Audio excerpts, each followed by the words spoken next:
duties without too much disruption to government finances and private sector business plans. We will concentrate on the roads and highways that link up Nigerian states. Road construction alone will unlock a value chain of opportunities in the building industry for construction companies, builders, engineers, architects, quarry operators, cement and iron and production. With domestic and international economic challenges, investors are hoping for encouraging and beneficial policies that will grow their business as well as grow the economy. Harriet Agbinyi, Channels Television News. Now, earlier on, we did tell you about developments in South Sudan as the President Salva Kiir and the rebel commander Riek Machar have signed a deal to bring the conflict to an end. And we tried to speak to the editor of the South Sudan in Focus program from Washington, D.C. with the VOA, and we believe we can speak to him now. John Tanza, I hope you can hear me loud and clear right now.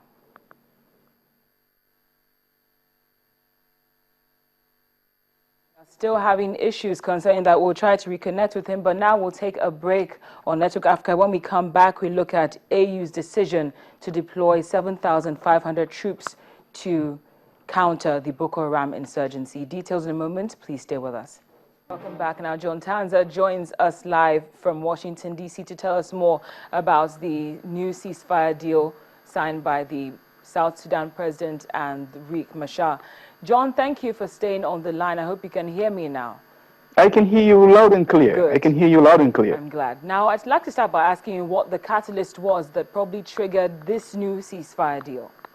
Well, I must make a correction here. It's not a ceasefire deal. It is a power-sharing deal. The two parties, that is the SPLM in opposition and the government of South Sudan, agreed to share power during a transition period, which is going to be 30 months.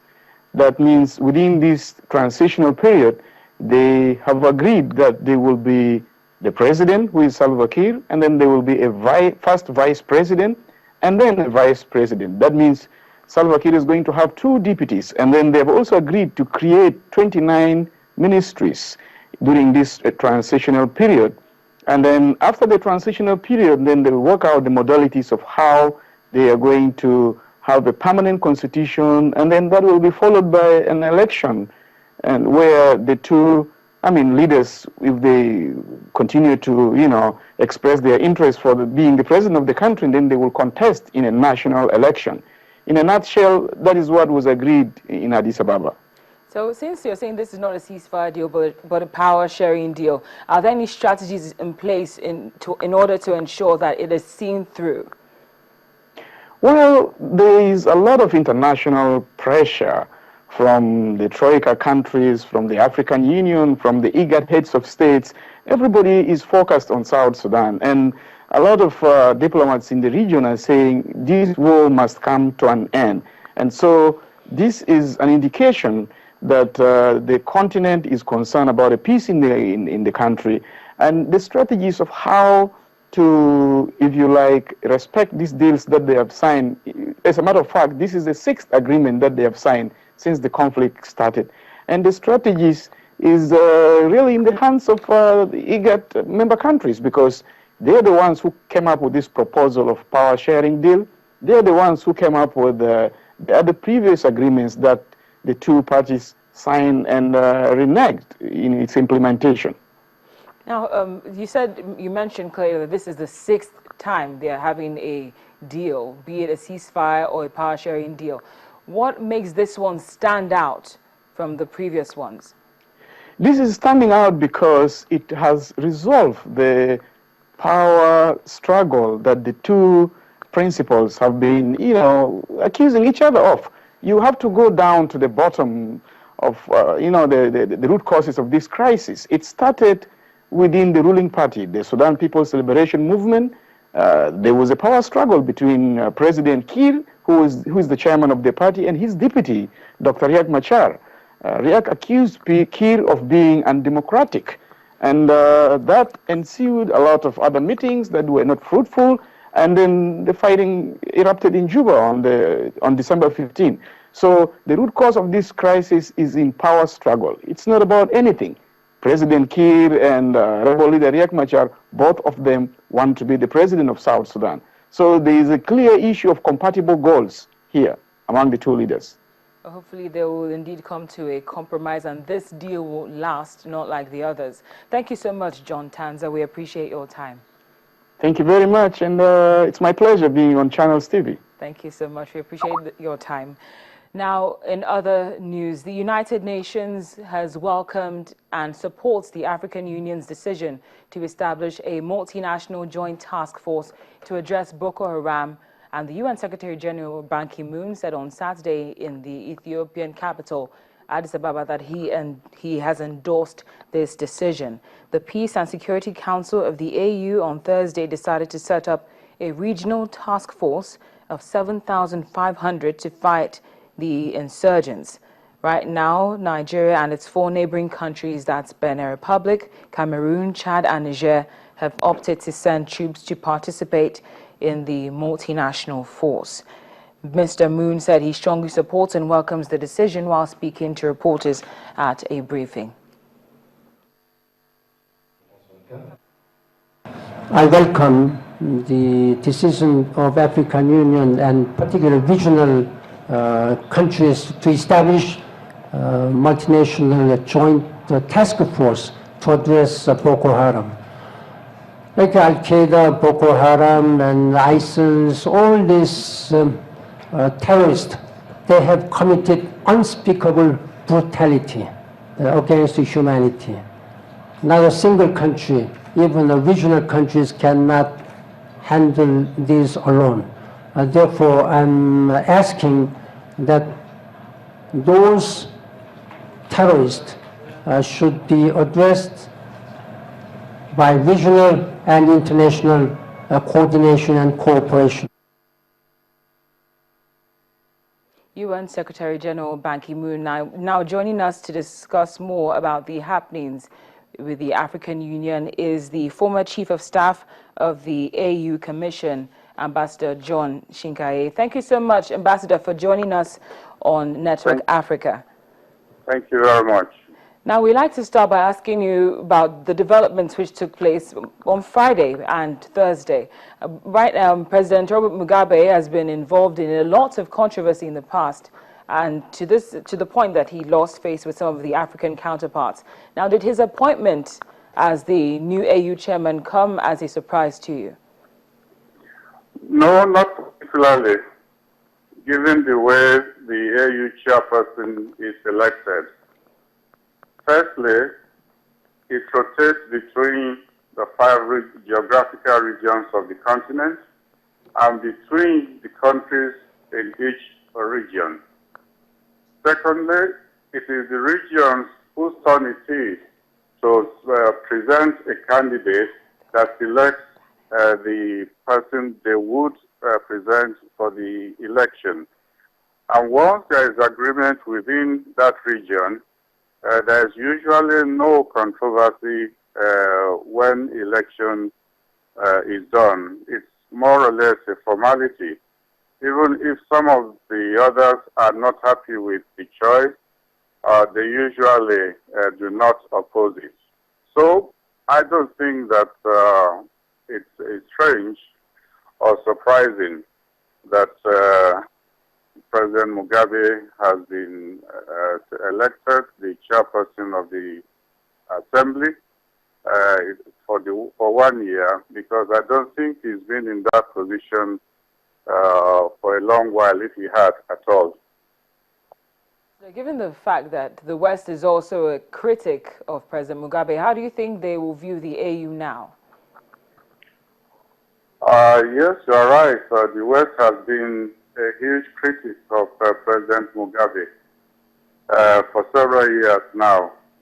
They don't like him, and I have to tell you that he doesn't like them either. But the West has no choice but to continue to work with the AU, irrespective of whether they like or they do not like the current chairperson of the Union. because the AU has become the main interlocutor or representative for Africa in world affairs.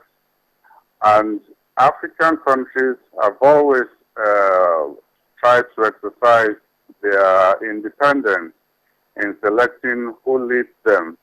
This will not be the first time that the AU, the West, would not like who is chairing the African Union, but they have always worked with us. And Africa has protested when one of them is excluded from engagement between the West and the AU, and such that in 2003, when the second Africa-EU summit should have taken place, and Mugabe was not invited, the other African leaders said they would not go, and they didn't go until 2007 when Mugabe and everyone else was invited. What I think will happen is that during the period of Mugabe's presidency, the intensity of interaction between AU leaders and EU leaders, for example, as well as the US, would be reduced because some of them will not talk to him or do business with him, but the business of the African Union will continue.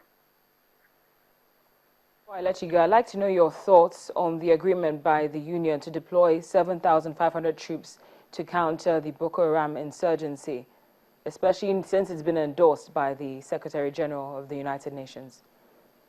Well, personally, I wish that that decision had come much earlier than now. For me, there is no shame in getting other countries, and I emphasize African countries, to work with us in combating terrorist activities of magnitude Boko Haram has presented to Nigeria, and not only to Nigeria, but its neighbors. As we talk, Nigeria has troops in Darfur and in other African countries, so we are helping others, and terrorism is an international phenomenon, and all of us should deal with them, with it.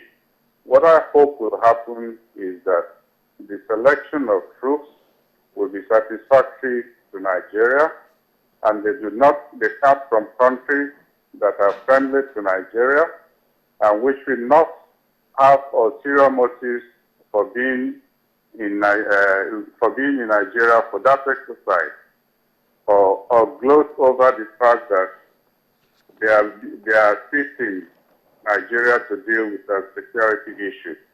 Ambassador, the last point on this is that AU agreements usually take time to materialize, but we don't have much time to deal with the problems. So one hopes that the troops will be put together rapidly. Ambassador, thank you so much. We appreciate your time. Thank you for joining us on Network Africa. No, sir, thank you very much for calling me. Thank you very much. Now, in other news, after 400 days behind bars, Al Jazeera journalist Peter Grester is very thrilled to have regained his freedom, but he's not simply sitting back and basking in that euphoria. Instead, he's vowed not to rest until his colleagues are released from prison in Egypt. Grester was arrested back in 2013, and he was tried on charges that included spreading false news and aiding the Muslim Brotherhood. Two Al Jazeera colleagues, that's Mohammed Fahmy and Bahir Mohammed, remain behind bars. Mr. Fahmy, who holds dual Egyptian and Canadian citizenship, could be freed if he renounces his Egyptian nationalities. But there are still concerns about Mr. Mohammed, that's an Egyptian who holds no dual nationality. Well, that's it on Network Africa. Many thanks for watching. I'm Cynthia Are. Up next for our terrestrial viewers is Business Incorporated, and on the international platform is Tech Trends. Thank you very much.